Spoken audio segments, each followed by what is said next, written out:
तो दोस्तों, क्योंकि सांस भी कभी बहू थी के आज के एपिसोड की शुरुआत अदालत के गंभीर माहौल से होती है।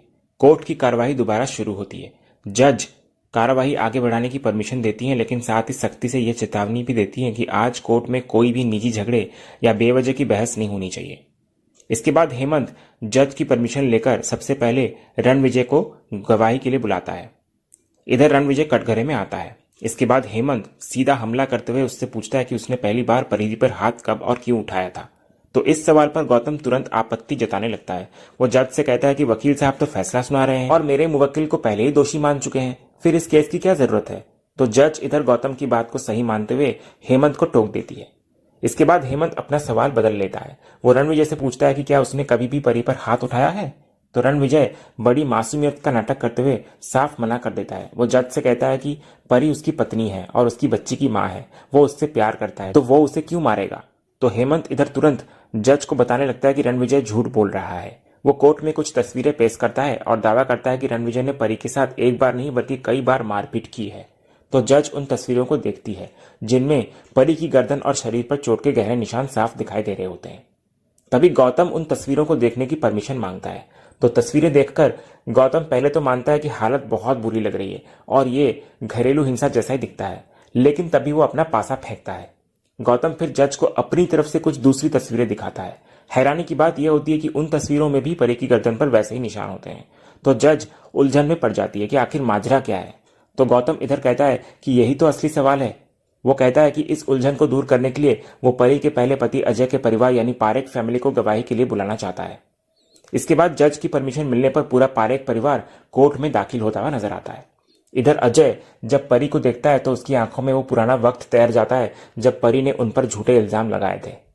इसके बाद गौतम इधर अजय की मां इंदिरा और बहन संध्या को कटघरे में बुलाता है। वो उनसे पुष्टि करता है कि क्या वे परी के पहले पति की मां और बहन है। तो दोनों हामी भरती हैं। इसके बाद गौतम इंदिरा और संध्या से एक चुभने वाला सवाल करता है। वो पूछता है कि उन्हें कोर्ट में आकर कुछ नया तो नहीं लग रहा होगा, क्योंकि 6 साल पहले भी वे यहीं पर थी।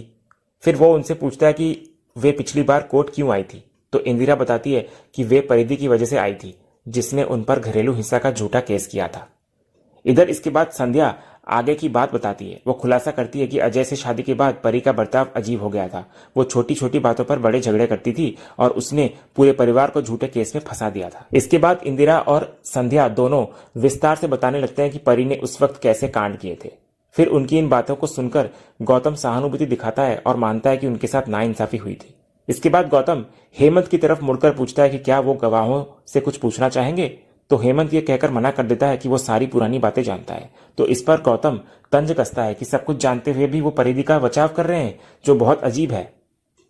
इसके बाद गौतम परी के पहले पति अजय को कटघरे में बुलाता है। वो अजय को वही पुरानी तस्वीरें दिखाता है जिनमें परी के चोट के निशान हैं। तो गौतम फिर पूछता है कि क्या ये निशान असली हैं और क्या उसने कभी परी को मारा था।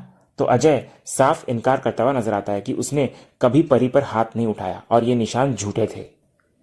इधर अजय के जवाब पर गौतम तुरंत बात को पकड़ लेता है। वो जज के सामने तर्क रखता है कि जैसे अजय ने हाथ नहीं उठाया था, वैसे ही रणविजय ने भी कभी हाथ नहीं उठाया, क्योंकि परी ने दोनों बार एक ही तरह की तस्वीरें पेश की ताकि वो सहानुभूति बटोर सके। इधर जब अजय कहता है कि जरूरी नहीं जो पहले हुआ वो अब भी हो रहा हो, तो गौतम कहता है कि सिनेमा का 100 टाइम बदल सकता है, लेकिन फिल्म की कहानी वही रहती है। तो परी के मामले में भी यही हो रहा है, वही पुरानी चाल, बस किरदार बदल गए हैं।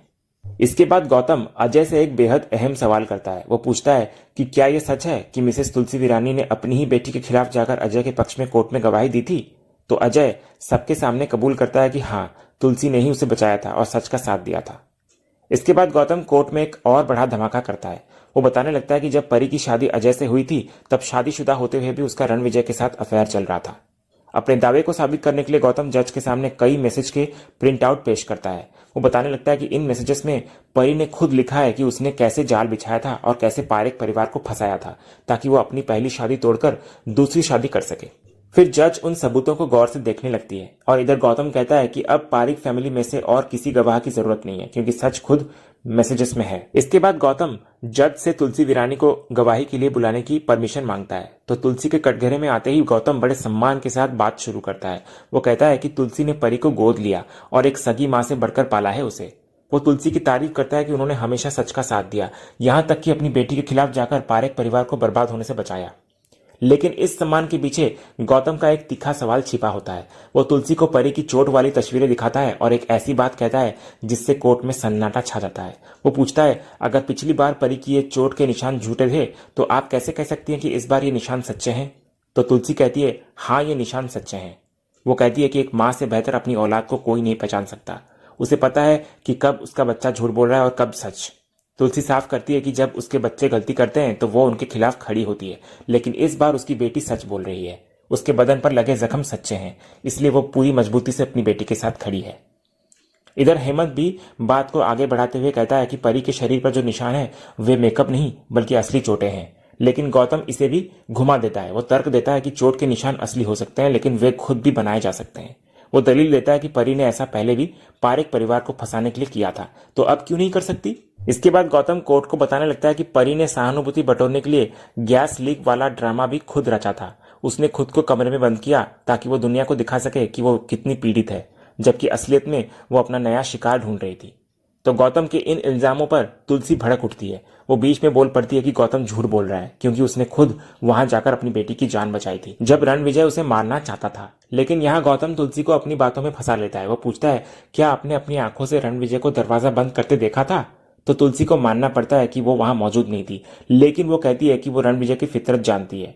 इस पर गौतम तंज कसता है कि यहाँ सवाल रणविजय की नहीं बल्कि आपकी बेटी की फितरत की हो रही है। फिर आखिर में गौतम अपनी बात खत्म करते हुए जज से कहता है कि उसे जो साबित करना था वो कर चुका है। वो परी को एक ऐसी महिला के रूप में पेश करता है जिसकी आदत ही रिश्तों के साथ खिलवाड़ करना और लोगों को फंसाना है। वो कहता है कि परी की इन हरकतों की वजह से उसके क्लाइंट रणविजय और उनके परिवार ने बहुत भुगता है। फिर वो कोर्ट से अपील करता है कि अब रणविजय को इंसाफ मिलना चाहिए। इसके बाद जज हेमंत से पूछती है कि क्या उन्हें अंत में कुछ कहना है, तो हेमंत के बोलने से पहले ही तुलसी बोल पड़ती है। वो कानून की दलीलों से परे हटकर एक माँ और एक इंसान के तौर पर अपनी बात रखती है। वो स्वीकार करती है कि इंसान से गलतियां होती है, लेकिन वो एक अहम सवाल उठाती है कि अगर कोई इंसान अपनी गलती मानकर पछतावा करके खुद को बदल ले तो क्या उसे सुधरने का दूसरा मौका नहीं मिलना चाहिए? वो जज को याद दिलाती है कि कानून भी अपराधी को सुधारने का मौका देता है। तुलसी फिर भावुक होकर निवेदन करती है कि उसकी बेटी को उसके अतीत की वजह से हमेशा गलत ना माना जाए, क्योंकि आज उसकी बेटी ने शारीरिक और मानसिक प्रताड़ना झेली है। इसलिए वो हाथ जोड़कर अपनी बेटी के लिए न्याय की भीख मांगती है। इधर हेमंत भी तुलसी की बात का समर्थन करते हुए जज से परिधि के हक में फैसला सुनाने का अपील करता हुआ नजर आता है। फिर दोनों पक्षों की दलीलें सुनने के बाद जज गंभीर हो जाती है। वो ऐलान करती है कि वो अपना फैसला अभी नहीं सुनाएंगी। वो कहती है कि मामले की गंभीरता को देखते हुए अंतिम फैसला कल सुनाया जाएगा। दूसरे सीन में कोर्ट की कार्रवाई खत्म होने के बाद कोर्ट के बाहर एक बहुत ही भावुक दृश्य देखने को मिलता है, जहां परी का सामना अपने अतीत यानी पारेख परिवार से होता है। इधर अजय भारी मन से तुलसी के पास आता है। वो सफाई देता है कि वो आज यहाँ नहीं आना चाहता था, लेकिन कोर्ट का समन आने की वजह से उनकी मजबूरी थी, वरना ये कानूनन अपराध होता। वो बताने लगता है कि उसने तुलसी को खबर करने के लिए फोन भी किया था। फिर अजय तुलसी से माफी मांगता है कि आज उसकी गवाही की वजह से कोर्ट में जो कुछ भी हुआ उससे उन्हें दुख पहुंचा। तो तुलसी अजय को माफी मांगने से रोक देती है। वो कहती है कि इसमें अजय की कोई गलती नहीं है, क्योंकि उसने वही कहा जो सच था और तुलसी को उससे सच की ही उम्मीद थी। इधर तुलसी मानती है कि आज परी के साथ जो हो रहा है वो उसकी पुरानी नादानियों और गलतियों का फल है। परी ने अतीत में जो बोया था आज वही काट रही है। इस पल इधर परी का जमीर जागता है। वो अजय की तरफ देखकर अपनी पुरानी गलतियों के लिए दिल से माफी मांगती है। वो हाथ जोड़कर स्वीकार करती है कि उसने अजय और उसके परिवार के साथ बहुत गलत किया था, जिसके लिए वो बेहद शर्मिंदा है। इधर अजय भी बड़ा दिल दिखाते हुए कहता है कि वो उन पुरानी बातों को भुलाकर अब जिंदगी में आगे बढ़ चुका है। इसके बाद इधर जाते जाते अजय की माँ इंदिरा तुलसी को बड़ी ईमानदारी से कहती है कि उनका दिल अपने बेटे अजय जितना बड़ा नहीं है जो सब कुछ इतनी आसानी से माफ कर दे, क्योंकि एक सास के तौर पर पुराने जख्म अभी भी हैं।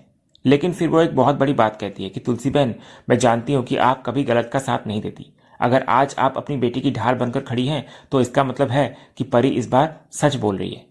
फिर वो तुलसी को कहती है कि सिर्फ आपके प्रति मैं ईश्वर से दुआ करती हूँ कि कोर्ट का फैसला सही आए और परी को इंसाफ मिले। इसके बाद पारेख परिवार वहां से चला जाता है और उनके जाने के बाद परी अपनी किस्मत पर रोने लगती है और तुलसी के चेहरे पर इधर कल के फैसले को लेकर गहरी चिंता साफ दिखाई देती है। और इसी सीन के साथ ही आज का ये एपिसोड यहीं खत्म होता है। तो दोस्तों, आज का ये वीडियो आपको कैसा लगा कमेंट के माध्यम से हमें जरूर कहिएगा और कमेंट में हाइप करना भी मत भूलिएगा और वीडियो को लाइक शेयर सब्सक्राइब करना भी मत भूलिएगा, ताकि ऐसे ही रोज लेटेस्ट एपिसोड के अपडेट्स आप हमारे इस चैनल पर पा सकें। तो मिलते हैं हम एक नया एपिसोड के रिव्यू में, तब तक के लिए नमस्कार।